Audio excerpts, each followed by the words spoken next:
Hello again, and welcome back to another episode of the Smart HVAC Marketing Podcast. My name is Eric Thomas, and I am the host of this show. Today, we are joined by none other than Chuck Worley from Worley's Home Services. Chuck, how you doing? I'm doing well, man. I'm doing well. Yeah, Chuck, thank you so much for joining me on the podcast. I know we've been trying to get this aligned for a while now, and I'm excited that we finally got it worked out and excited to talk to you.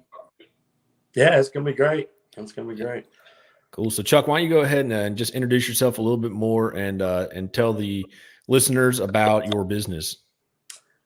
Sure, that'd be great. Yeah, number one, I'm flattered that you called me and invited me on. It's pretty humbling, man. It's great. It's so I own Worley's Home Services. We're a home services company, heating and air conditioning, electrical, plumbing. We do crawl space encapsulations, and we'll get into what's stuck in Chuck's crawl and how that was popped into my mind, and the madness on Facebook that we have fun with. But we do insulation. I got a spray foam rig. We do spray foaming. Just really kind of anything about the building science of a home, what problems you have from mold to mildew to whatever. But my goal is to kind of fix houses. Kind of how I got started was my dad was a Navy Seabee, and anybody familiar with the Seabees in the Navy, kind of the construction force. So I didn't realize when I was 12 years old, my dad was training me for my career when I'm holding up ductwork underneath the house. I have no idea what the heck I'm doing except getting yelled at by a Navy chief. And my dad could do anything. He was an amazing guy. He could fix anything. He could kind of just, there's just nothing. My dad's one of my heroes in life, and he just taught me hard work, character, integrity, or get your bell rung. So he's just a grinder. My go-to is Worley's work, and as we talked about a little earlier, is that I realized really early in life, almost failing in third grade. I had an LD. I was a learning dyslexia. Almost failed out of sixth grade. Almost failed out of high school. Almost failed out of the apprentice school at Newport News Shipyard. So I really learned early on that I was never going to outsmart you, but I will outgrind you every single day. I'm going to work and I'm going to put time in. I'm going to pound you. And it's just what I do. And it's, giving my dad a lot of credit on the character and integrity early on, and then the grind. My dad's working as a chief all day and coming home and building additions on houses in the night. He just, I'm like, he did teach me this, that you can be successful working half days. You just have to pick which 12 hours you're going to work. Yep. So just from an early thing. So kind of my start, grew up in, my dad was stationed in Norfolk. Sixth grade is when I got here. So I feel like I'm kind of a Hampton Roads guy, 757 guy.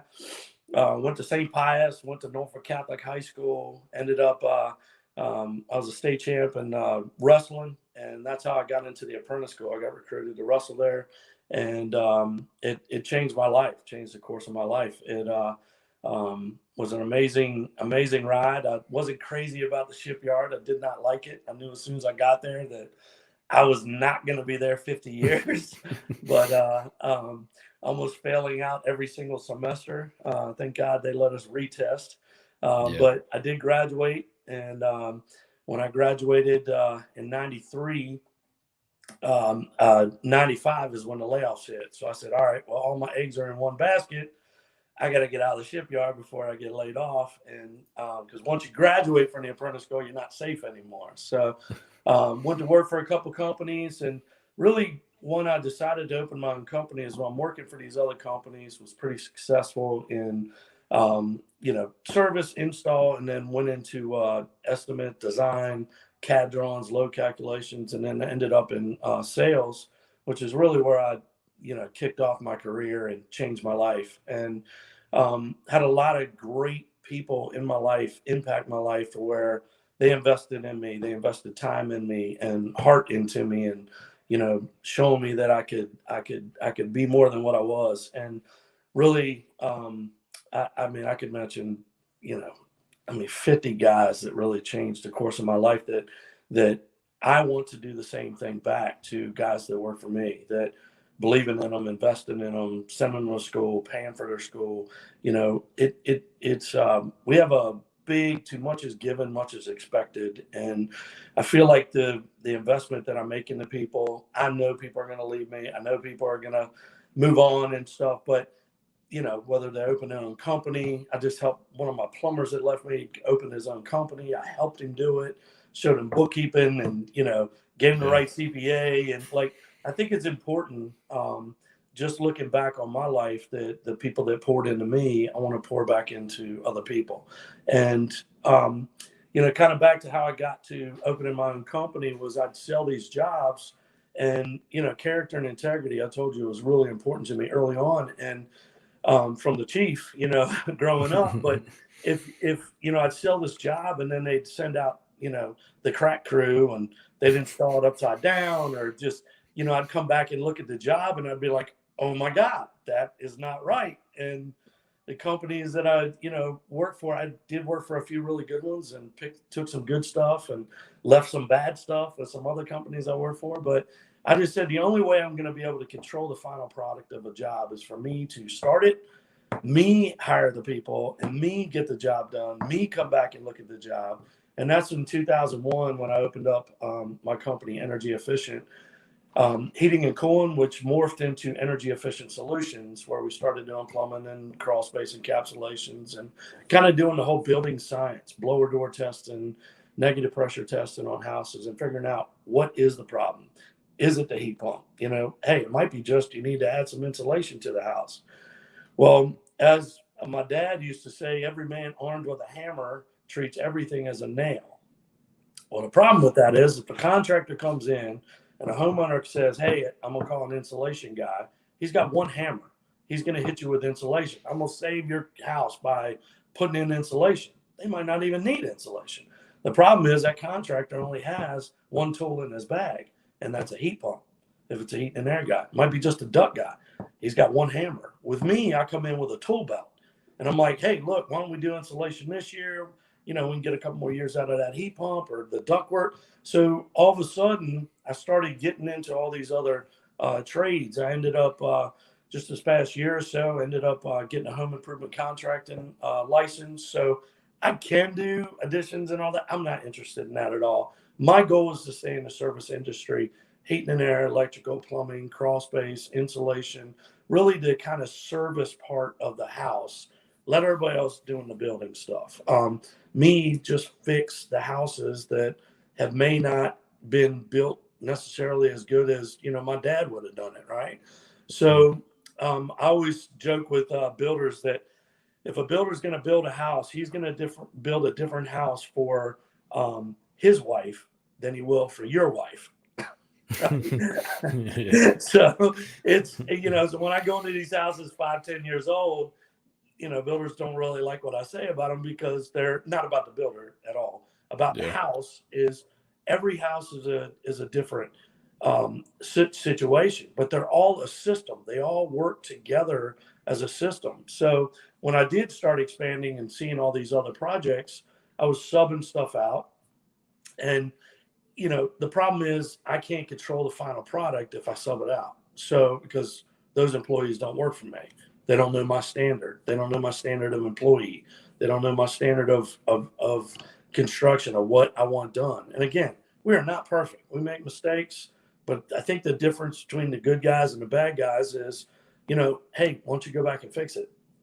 Mm-hmm. Right. And I think that's important. Again, bad things happen every day in contracting.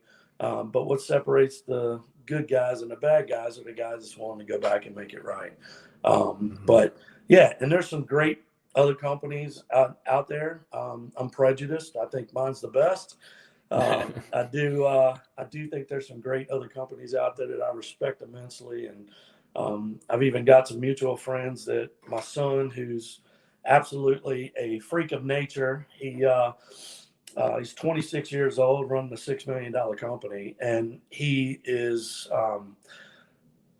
he's an amazing kid, and extremely proud of what he's done in his life. And I'm extremely proud of the fact that he chose to come to work for me and to help me produce this dream. Sorry, I get emotional when I talk about my son, but That's good. he's I like it. he's an amazing kid. I mean, Yeah. kind of tell a cool story about him is he sees my struggle. A couple years ago, I went through a pretty nasty divorce.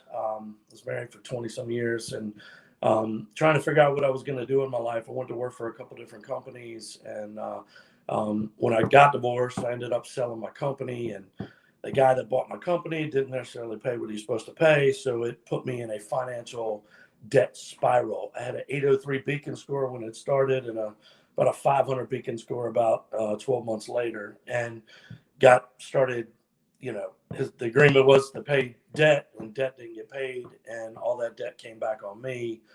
And 2015 forced me into bankruptcy, which again, just destroyed me emotionally, personally, So the cool story is God is a redeemer.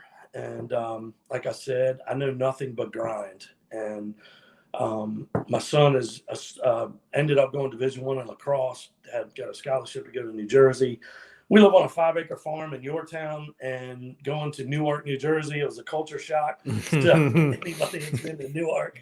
So, Newport News, bad news, Virginia's scary, but let me tell you something, Newark's scary. Yeah. So he goes up there for a year, 6 surgeries in 4 years. College career didn't really work out in lacrosse from surgeries, but ended up transferring back to CNU. What a great place that is. Christopher Newport is awesome. I love that school. My daughter graduated in 19. Chase graduated in 18. But awesome. But anyway, he comes in. I'm trying to figure out at 47 years old what the heck I'm going to be doing with the rest of my life. I'm working for a couple other companies. I'm not really happy. My son's like, Dad, why don't you just go back into business? And me starting at zero and scratch with no trucks, no customers. And I just, man, I'm not knocking on doors at 47 years old, So I said, so the guy I was working for the crawl space company in 2016, 15. And I was struggling. And I remember in 2015, before I even started working for the crawl space company, that, I'm scrapping metal to eat. Like I am like the bankruptcy, it was horrible. So in 2016, I bought the company and, had 3 employees and I doubled the size of it in like 5 months, only doing a couple $100,000 a year. And 2017, I bought Rick's Heating and Air. They wanted to go. I don't know if anybody knows Rick and Gay, but amazing people. And had a train dealership for 27 years. And they wanted to go into full-time ministry. And long story short, I made that. They did it. And I bought the company from them. And the fact that they trusted me with a handshake, we did write stuff down. Gabe made sure of that. But it was really, they're like, we want you to have our company. And we know you're going to take care of our customers. And that was very humbling. That was a cool thing. And, Brad and Sherry with the Crawl Space Company, just really a handshake. Of course, we had something in writing, but they trusted me because it was all owner financed. I didn't have a pot to pee in. It was nothing, and they trusted me, and that meant so much to me. And so double the size of Rick's in really a year. And then I'm really good at getting business and driving business. And my son, as I was starting to tell you, he is he's kind of the perfect storm of me and my ex-wife is her brains and my work habits. And so he's the one that really talked me into buying the companies and just starting over. He said, Dad, you're not happy. He said, and I said, well, I'm not going to do it without you. So if you want to do it. So as a sophomore in college, he's running payroll with 5 to 10 guys working for us. He's carrying 18 to 21 credits per semester. He's working 50 hours a week for me. So all these people that say I can't go to college and work, right. Yeah, you can do it if you have a dream and you have a work ethic. You can do anything. And my son was really my backbone of me going, and he opened my abilities to go get business. And In the second year in business, by the third year in business, we had passed almost 1.75 in business million, and it was because he was doing all the back end stuff, like all the office stuff. I never touched the office, and it allowed me and freed me up to do what the heck I do best, and that's go get business. And he's the perfect storm. I'm the perfect storm. We're great in business together because we both are great at two different things. If we were both great at the same thing, that would not be good, right? Yeah. So he's an amazing kid, and anybody under 30 is a kid, so he's still a kid. He's 26, right? Yeah. So he kind of does the back end, runs the office. He's got managers in place now.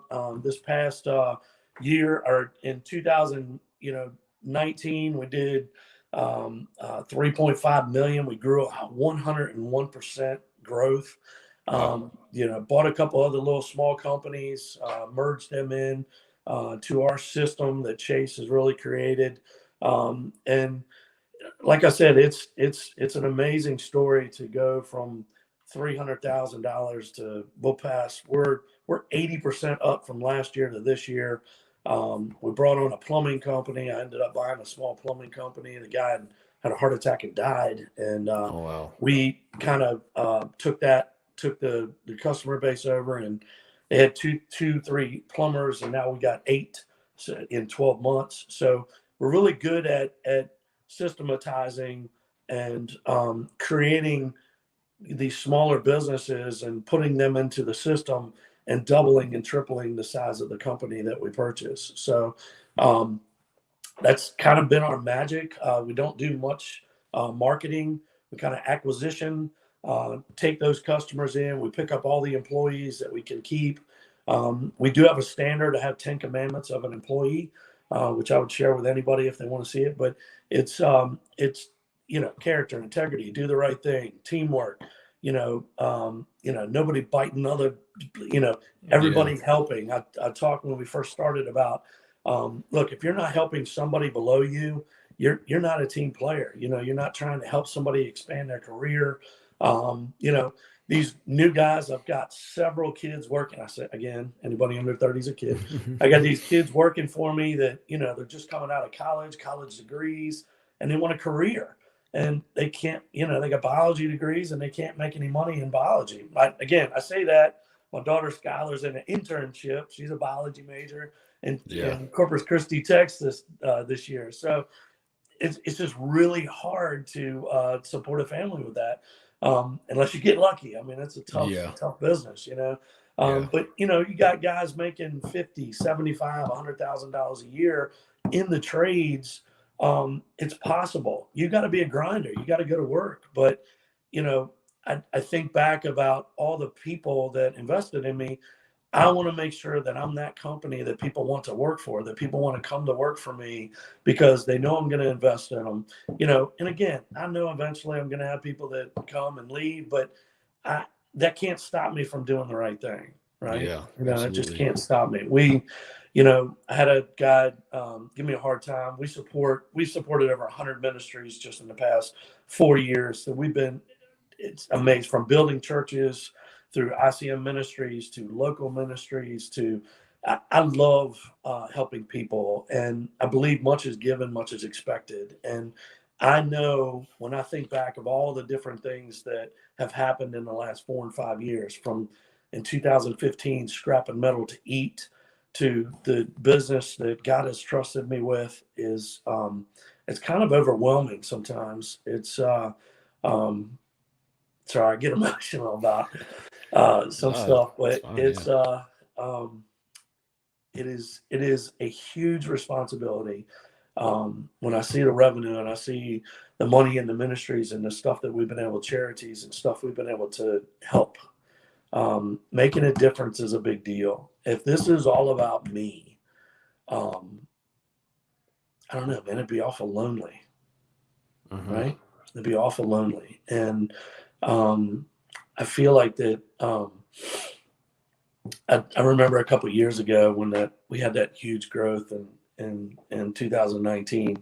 bursting into tears at the end of the year, realizing the impact that we've made in other people's lives. And it's overwhelming sometimes that I really know that the responsibility of people trusting you and their livelihoods and their careers in me, it means a big deal to me. And I think it's why we have the people that we have. And we've had some good people come. We've had some good people leave.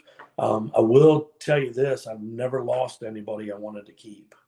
And because there's, I mean, people move or, your wife gets a, dream job, $100,000 a year job. Yeah. All right. I might lose that guy. But, but it's, I don't know. I think it's really important to take care of your employees, investing into your employees.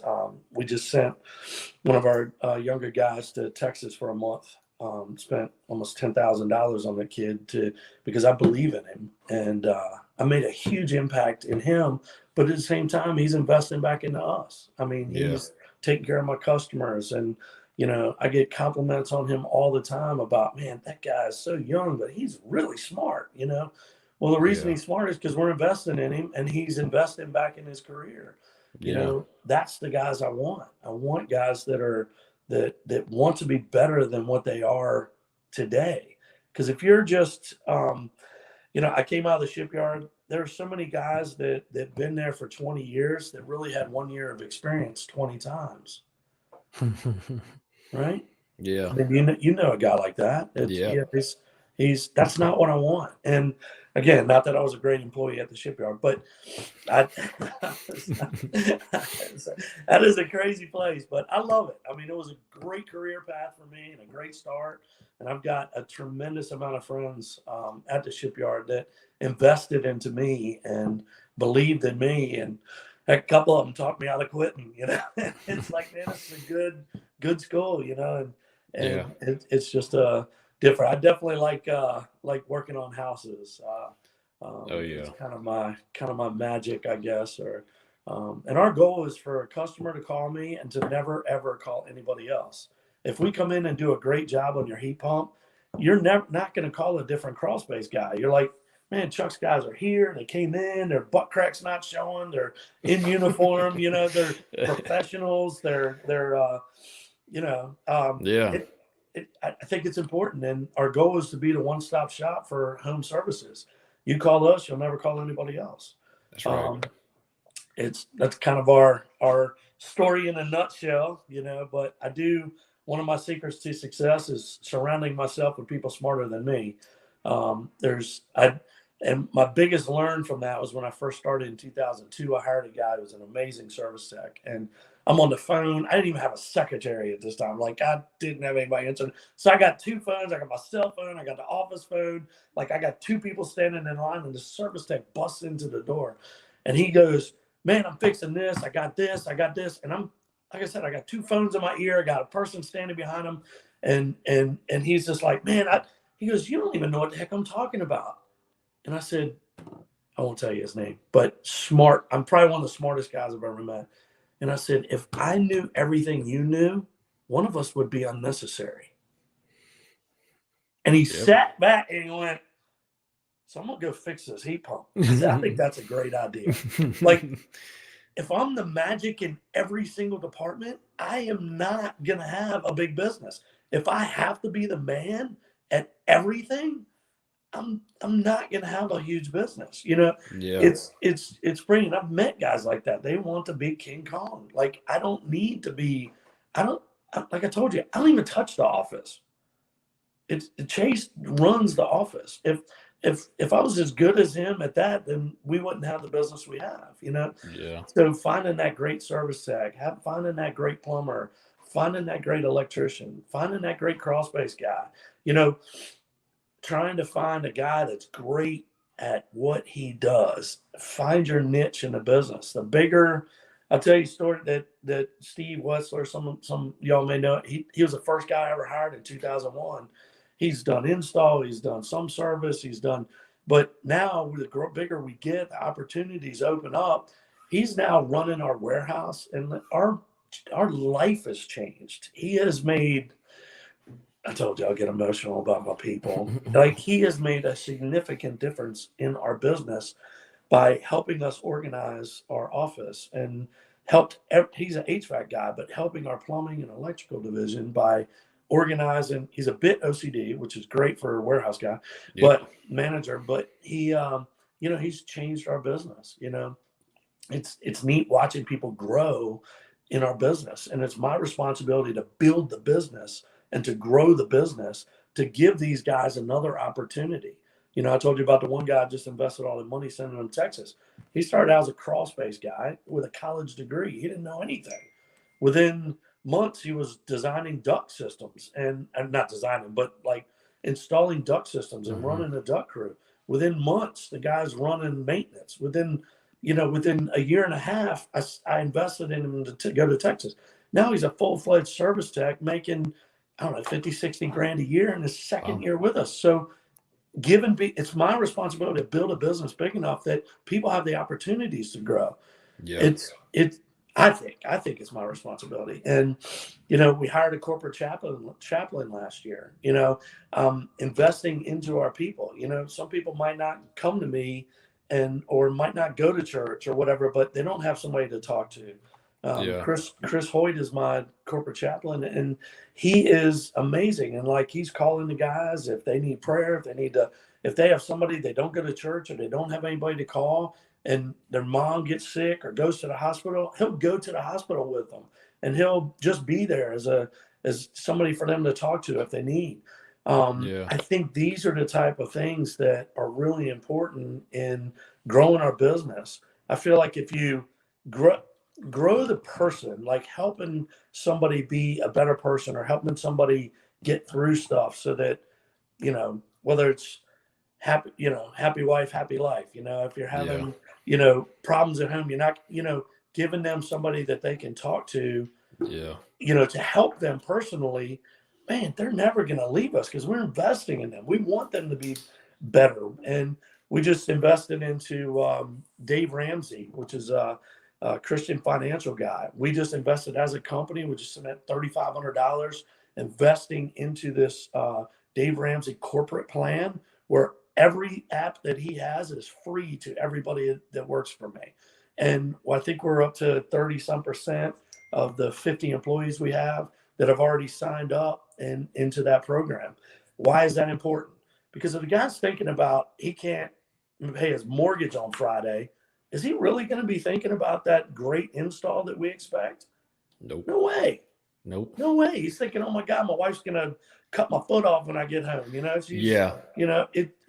But if I take that and set him up to where in 2 years from now, he's debt free, he has no bills, that allows him to put money into the 401k plan. And the guy's got $500,000 in 20 years from now in his 401k plan. At 55 years old, he can make a decision.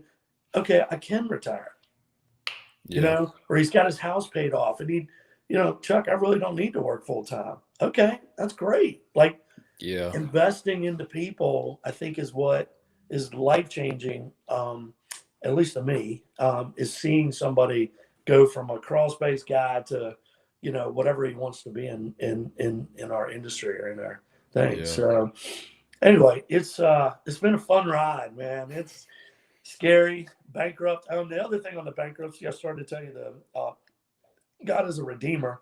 I have paid off. I've been bankrupt in 2015 on 70 people, friends, family, and I have paid off 65 of the 70 people. And I filed Chapter 7. So this is not a reorganization. Chapter 7 is you don't owe anybody. It wipes everything clean. And I felt like my name was attached to it. Even though the guy sold the company to agreed to pay him, I got a 17-page contract to prove it. He didn't pay him. It's got my name on it. It's not their fault that my wife divorced me, and it was not their fault that he did not pay them. My name is on it. It is my character and my integrity is being challenged.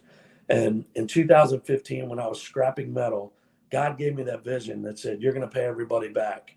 Now, as I'm scrapping metal, cutting my hands, trying to figure out what the heck I'm doing to make money on $3 copper, I'm like, you lost your mind. Like, what are you talking about? I can't even get a burger right now. So, Yeah. which I should go back to that because I am chunky now. But it's and maybe I need to go back to The that. king of County Slim Grill. down. Yeah.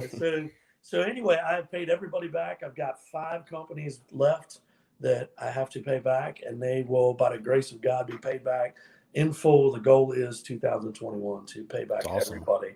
So that is God is a redeemer, and Absolutely. amazing what he has done. And it was hundreds of thousands of dollars that we were able to pay back, which is just awesome, man. It just makes me smile. Yeah, man. Let's talk about what's stuck in Chuck's crawl. That's something that's something fun. I enjoy. I enjoy looking at those, seeing the old Budweiser cans and rats and all the other stuff that you find. Let's talk about that. What was the inspiration behind that? So I'm underneath. So I just bought the crawl space company in 2016, and I'm crawling underneath the house, and I'm coming out and I see this, like, probably a plumbing pipe cut through a rafter, or through a joist. And I'm coming out there and I'm like, man, it just really pisses me off. And I see not just a homeowner doing it. That's fine. They didn't pay anybody. But when you pay a professional, I expect a professional job done. No matter what the price is, the right job should be done. So I go under that, coming out of the crawl space. Of course, my fat butt trying to get out of the crawl space door. So so I'm coming out there and I'm thinking, Grandma used to have this thing that something gets stuck in her crawl, and she'd just be ready to tear you a new one, right? So that's kind of my inspiration. It's what's stuck in Chuck's crawl.